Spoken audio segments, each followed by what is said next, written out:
Саламатсыздар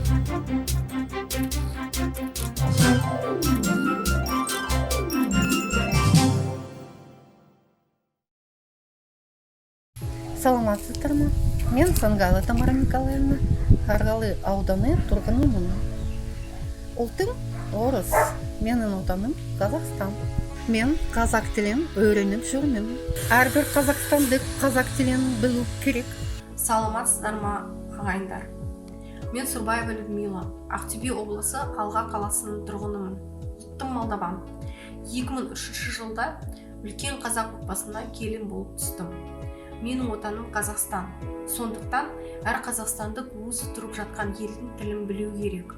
Ол үшін ниет болса жетіп жатыр. Мен тұрмысқа шыққанда қазақ тілін шынымды айтсам білген жоқпын. Осы елде тұрып жатқан соң қазақ жігітке тұрмысқа шығып, менің өмірге деген көзқарасымды қатты өзгертті.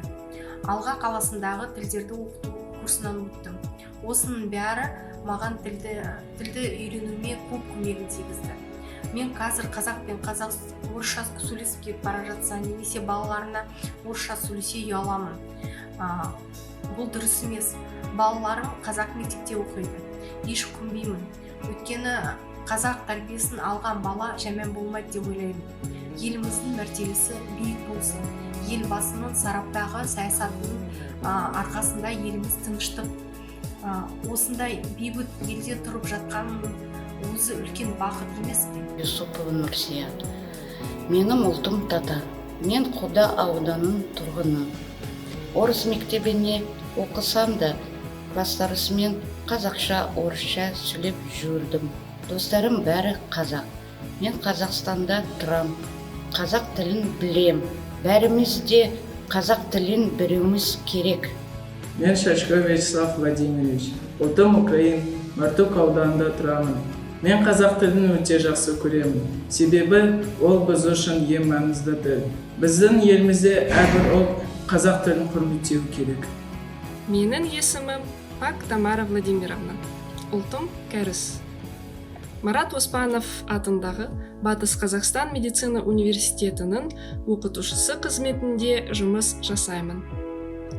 Елбасымыз Нұрсұлтан Әбішұлының Қазақстанның дамуына зор үлес қосатын бағдарламаларының бірі үш тілді меңгеру.